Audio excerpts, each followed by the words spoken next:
What's up, and welcome back to Rumor Has It Official. Let's get straight into talking about 90 Day Fiance Before the 90 Days. This is season 4, episode 6, and the title of this episode is called Can't Buy Me Love. Let's start off with Varia and Jeffrey. So Jeffrey is 4 days in. Okay, he's 4 days in and says that he's already had so much heartache when it comes to Varya. Now, he gets emotional crying, saying that he feels like he should have been more smarter and that he wasted his time and that time could have been spent with his family. And Varya goes off. So Varya ends up going after Jeffrey and tells him to calm down. And so Jeffrey says to her, "Are you speaking to another American right now?" And she says yes, but as a friend. She goes on to say that the man only follows her on Instagram. So Jeffrey says, "Well, that's funny because I saw an American man pop up on your WhatsApp app." Varya starts stuttering like nobody's business. She's obviously not being honest about the situation. And Jeffrey says that the fact that she's avoiding the truth makes him believe his relationship has been a lie with her. Varya tries to convince him that she doesn't like the other American man. She says that she's really looking for a soulmate and she's not looking for a ticket to America.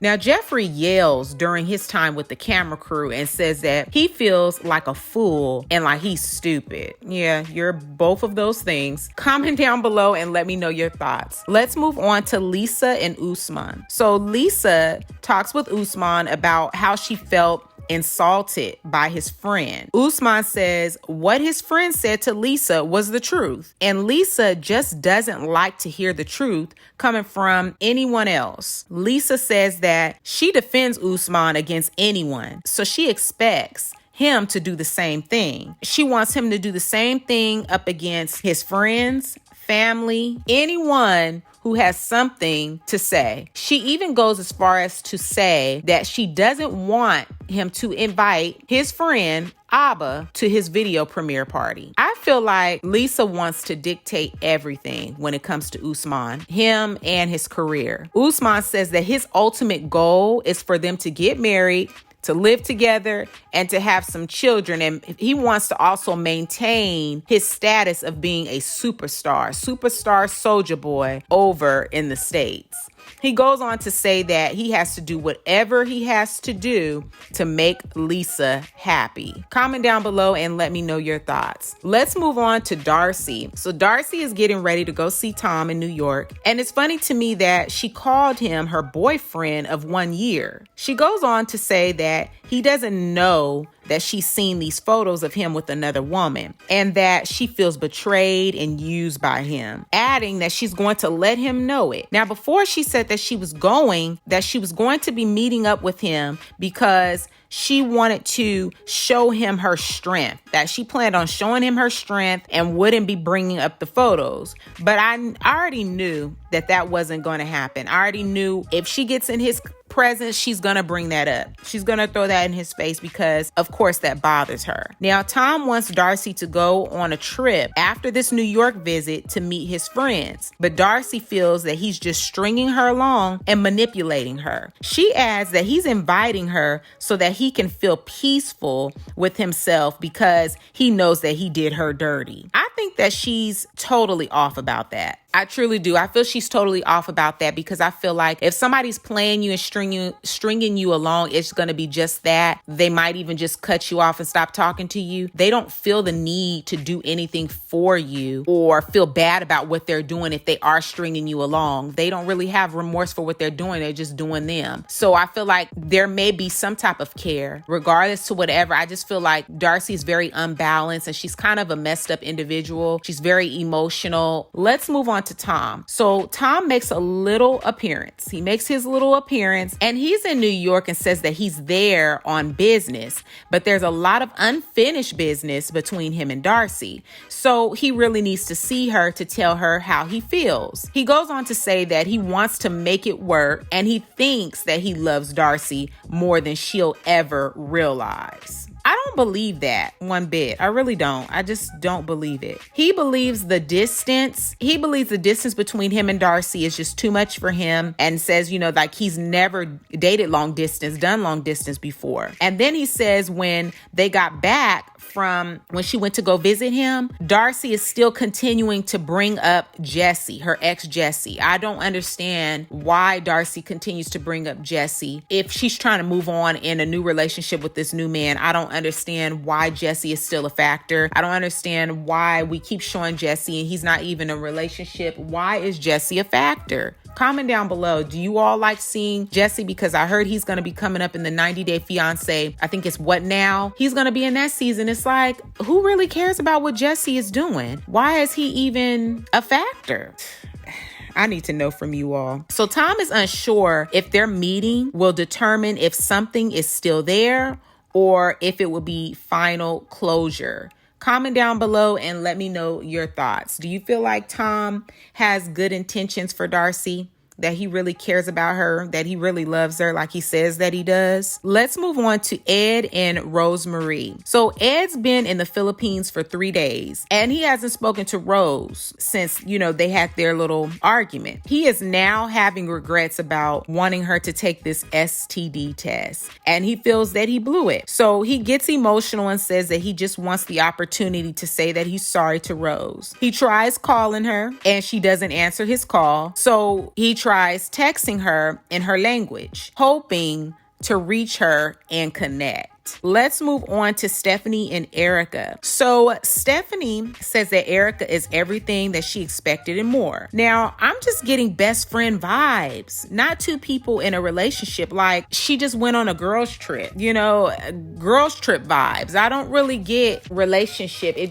I don't know. Comment down below. You can let me know your thoughts. So once they get to the room, Stephanie starts gifting Erika with all the gifts that she bought her and then orders a $100 bottle of champagne for their room. Let's move on to David and Lana. So the day has come for David to meet Lana and he checks his messages and nothing from Lana. So he assumes that she's on the train. Now he has no other way of connecting with her. So he starts getting dressed to look his best, and then he heads to the train station.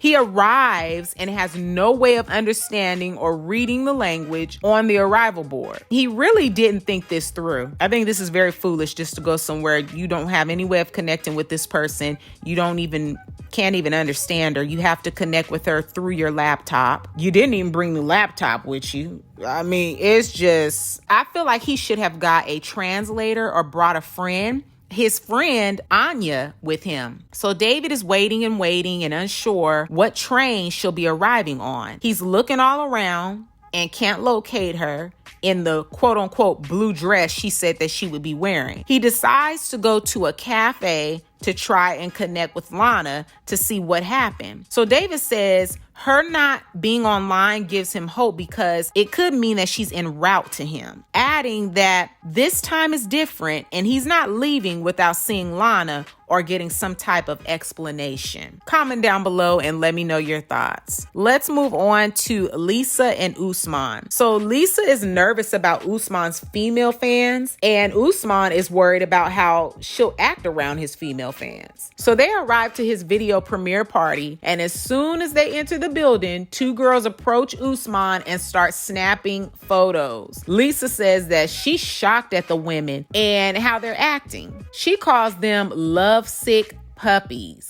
and says if anyone oversteps, there's going to be an issue. Now, Sojaboy, aka Guzman, starts performing his first song and Lisa is mouthing the words, snitting and grinning and smiling. And she says seeing him is over the top, electrifying and sexy. Next, Guzman is ready to premiere the video that he wrote for Lisa.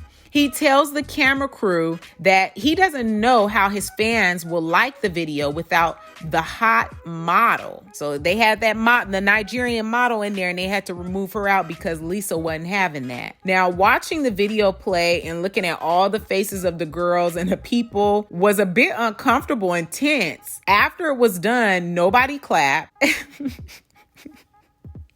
Sojaboy goes on to say, the beautiful thing is his white, beautiful fiance is here with him from the United States of America. This is some crazy stuff. So Lisa stands up and blows him kisses. You know, she just feeling on top of the world because people know now that he has a fiance. She just feel like she's really doing something. So one word that I have to describe that whole scene, hilarious. Hilarious indeed. His fans say that they normally like everything that Sojaboy does, but they didn't like it. They didn't like this one this time. Adding Sojaboy dating an older lady is not pure love. Sojaboy says that he's worried his fans didn't like the video and he can't kill his career for Lisa. Now, he's worried, but it's pretty evident nobody was into that unless TLC edited that out to make it look like nobody was cheering, but they were just in shock. They were staring, they were looking. It was hilarious. That's all I can say. So I really need to hear your thoughts on 90 Day Fiance before the 90 days. This is part 1 of season 4, episode 6. The title of this episode again is Can't Buy Me Love. Comment down below and let me know your thoughts on this episode. Give this video a big thumbs up. Share with a friend who also loves watching 90 Day Fiance before the 90 days. Subscribe and hit that bell so you'll be notified on the next time that I make an upload. And I will catch you all in the next video. Peace.